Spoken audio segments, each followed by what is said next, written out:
Komunikasi interpersonal.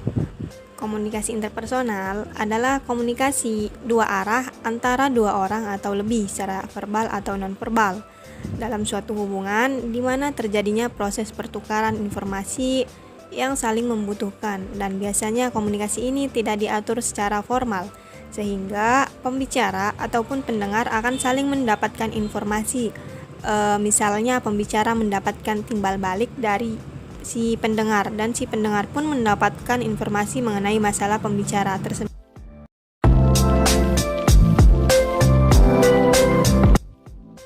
Selanjutnya, komponen komunikasi interpersonal. Komunikasi interpersonal terdiri dari 9 komponen. Yang pertama ada sumber ke penerima. Komunikasi interpersonal terjadi antara dua orang atau lebih. Contohnya ketika seorang guru sedang mengajar muridnya. Seorang guru akan menjadi pemilik informasi dan seorang murid akan menjadi penerima informasi. Yang kedua ada pesan. Dalam komunikasi interpersonal, kita dapat mengirim pesan atau menerima pesan melalui panca indera yang kita miliki. Contohnya, saat kita menganggukkan kepala, maka akan bermakna setuju dari penerima dan menerima pesan, kemudian mengolahnya pada bagian otak. Akhirnya, dapat menyimpulkan bahwa lawan bicara menyetujui informasi yang telah kita sampaikan. Yang ketiga, ada accoding ke decoding. Dalam komunikasi interpersonal, akan terjadi proses penghasilan komunikasi oleh pembicara dan pemaham informasi oleh si pendengar. Contohnya, ketika guru menerangkan mengenai proses perhitungan aljabar dan murid akan mencoba memahami apa yang telah guru jelaskan. Yang keempat, ada saluran komunikasi. Saluran komunikasi adalah seluruh media yang dapat menghubungkan pemilik informasi dengan menerima informasi. Yang kelima yaitu gangguan. Gangguan adalah segala sesuatu yang dapat mengalihkan sebuah pesan, itu bisa disebut dengan gangguan komunikasi. Contohnya suara bising ketika kita sedang mengobrol.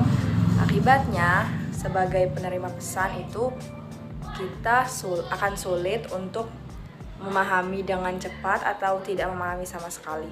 Yang keenam yaitu umpan balik. Ketika kita sudah mendapatkan informasi, kita akan memberikan reaksi terhadap informasi atau pesan tersebut.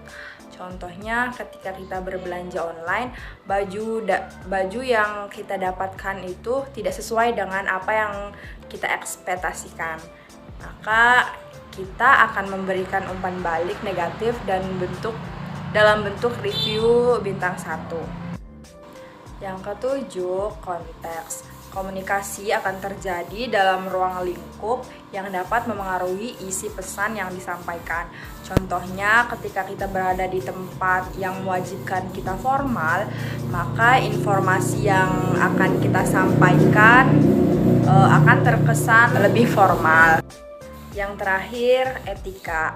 Setiap tindakan dalam berkomunikasi harus memahami etika moral yang berlaku.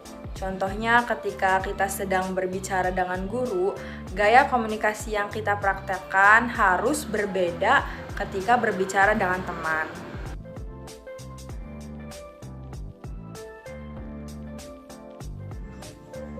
Karakteristik komunikasi interpersonal. Yang pertama, ada dua orang atau lebih.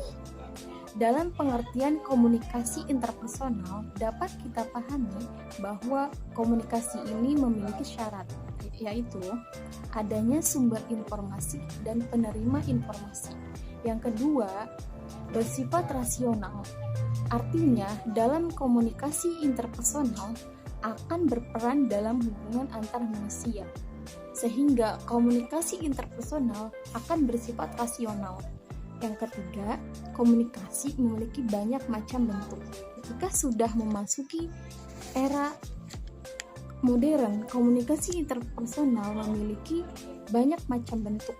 Kita banyak menggunakan media untuk menyampaikan informasi. Yang keempat, adanya pilihan-pilihan. Nah, informasi pesan yang kita sampaikan merupakan hasil dari pesan yang kita telah pilih. Nah, artinya secara psikologis kita akan menyaring pesan yang kita sampaikan kepada tiap individu berdasarkan jenis hubungan dan kedekatan. Nah, yang kelima, dalam lingkup kesatuan. Nah, komunikasi interpersonal terjadi dalam ruang lingkup kesatuan yang luas. Nah, maksudnya kita akan berbicara secukupnya kepada orang yang kita kenal, seperti ketika transaksi jual beli. Nah, yang terakhir, secara verbal dan non-verbal. Nah, sebagai sumber informasi, kita dapat memberitahukan pesan yang kita sampaikan melalui 5 panca indera. Sifat komunikasi interpersonal. Yang pertama, komunikasi interpersonal adalah secara inheren bersifat relasional. Karena sifatnya saling bergantung, komunikasi interpersonal tidak dapat dihindari dan bersifat sangat penting. Yang kedua, komunikasi interpersonal berada pada sebuah rangkaian kesatuan. Komunikasi interpersonal berada dalam sebuah rangkaian kesatuan yang panjang, yang membentang dari impersonal ke personal yang lebih tinggi. Impersonal adalah orang yang tidak dikenal, misalnya penjual kepada pembeli. Sedangkan personal yang lebih tinggi yaitu orang yang telah mengenal kita, atau bisa disebut dengan akrab, seperti kita kepada teman kita. Yang ketiga, komunikasi interpersonal berlangsung dalam berbagai bentuk. Komunikasi interpersonal pada umumnya berlangsung secara tatap muka. Misalnya, kita berbicara dengan ibu atau ayah kita. Namun, di era kemajuan teknologi komunikasi seperti sekarang, komunikasi interpersonal dapat dilakukan melalui surat elektronik atau sosial media. Dan yang keempat, komunikasi interpersonal melibatkan berbagai pilihan.